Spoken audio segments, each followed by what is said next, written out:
If you've ever looked for aim training routines for Valorant, you've probably played scenarios like this to help improve your micro adjustments. And while these tasks are useful, I think that most routines miss out on the most underrated scenario type for Valorant, which has helped me far more than any clicking task has, which is tracking. I know this sounds dumb, I know you don't need to track in Valorant, but have a look at this movement. Which scenario better captures what's actually happening here? This or this? A static scenario can't quite imitate that motion that we see in the Valorant clip. There is that initial micro adjustment, but the follow through, which is essential to actually hitting that shot, is entirely absent here. That doesn't mean that static scenarios are useless, I play them a lot myself, but I think they should be at least supplemented by, if not played in equal amounts to, control-focused tracking tasks when aim training for Valorant. These scenarios also force you to have much better technique on your micro adjustments than static does. Trying to adjust like this in-game just isn't consistent enough to be viable, but works well in a lot of static dot scenarios. By requiring you to track after the initial motion, these scenarios will force you to develop controlled and smooth micro adjustments which are far more consistent than trying to instantly snap to a target's head. You also get a lot more practice in for your micro adjustments specifically per minute than you would in most static scenarios, especially if you're trying to train micro adjustments from a stationary point instead of after a flick. So, what scenarios are the best within this niche? Controlsphere was the scenario that introduced me to this niche and all the benefits it can have, both for Valorant but also just for getting better overall aim. But I think a lot of people haven't gotten the most out of this scenario because of trying to maximize score without fixing the underlying issue the scenario is trying to correct: poor control on micro adjustments. A lot of the time when I see a recording of this task, the person playing will focus on correcting back to the target as quickly as possible, leading to their adjustments being very unstable.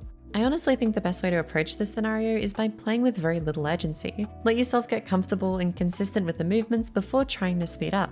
Even if it comes at the initial cost of your score, it's better in the long run. Focus on having clean adjustments when the target changes directions and matching the target speed smoothly once you've reached it.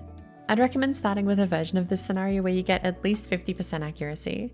This list has different difficulties of the scenario ordered from hardest to easiest, and you can move up to the next scenario once you feel like you're consistent at the one below. Next is Adjusttrack, which I think is the only one of these scenarios to be made with Valorant in mind and isolates a slightly different skill compared to Controlsphere.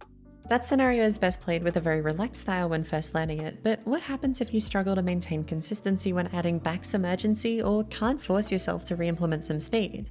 That's where scenarios like this come in, a tracking task that heavily punishes shaky micro adjustments while having a target that blinks. Again, I know nothing really moves like this in Valorant, but what this scenario is trying to do is create a repeating situation similar to this. A target swings out wider than you expect and you have to make a quick adjustment to catch up, but after that adjustment, you still need to avoid excess shakiness. While Controlsphere built fundamental stability on those micro adjustments, this scenario forces you to adjust with some speed without sacrificing stability. Playing like this simply won't work. You have to balance speed and accuracy here. Cloverrawcontrol is basically the same as Adjusttrack and has easier movement, but is much, much smaller. This version here, with this tiny little target, is the easy version. The normal version is so small, I can't even see it under my crosshair. And while you might be tempted to play a larger version of the scenario, the stupidly small target size is the point here.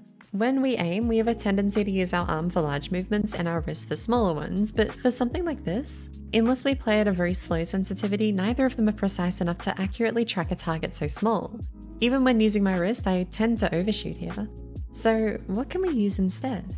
There is actually a third muscle group we can use when aiming, our fingertips, and this scenario basically forces us to fully utilize them to actually track the target here.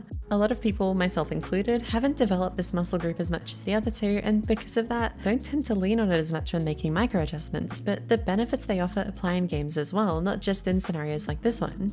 For very small movements, they are the best tool we have, and this scenario is great at getting familiar with implementing them into our aim and improving our control with them.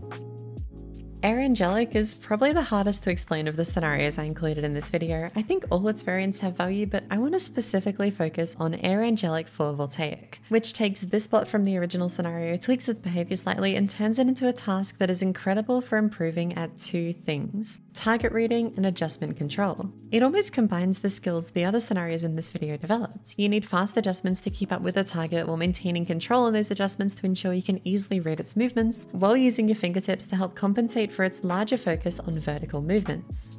An issue I ran into while trying to improve at this task was over-relying on my wrist for adjustments. It doesn't change directions as fast as it might appear, so the limited range of motion of our fingertips doesn't matter too much, and implementing them properly made it much easier to reduce how much I overshot my adjustments.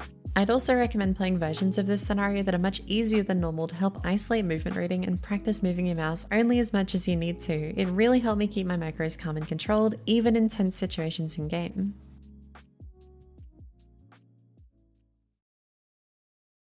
Hi, and sorry for 2 lower effort uploads in a row now. I'm working on something I'm really proud of, but it's not going to be ready for a while. It's just the nature of a project like that, but I also didn't really want a 2 to 3 month gap between uploads again, so here we are. I hope you all got something out of this regardless. I genuinely think this scenario type is so underrated and would help so many people compared to just like playing 6-shot only or something. In the time between this going out and that large project I mentioned earlier being finished, I plan to post a few things on my second channel though. The main one is a video talking through my thought process when working on weaknesses in my aim, which should be out once I'm back from holidays in a couple weeks. And the first and second episode of a podcast I started with Miss Colors and Pinguify is up on there now. I can't believe how well it's been received. Thank you all so much to everyone who gave it a watch or left a nice comment or anything really. I think all 3 of us are just blown away by the reception so far. Thanks again for watching, and double, triple thanks to all the people whose names have been scrolling by for supporting me.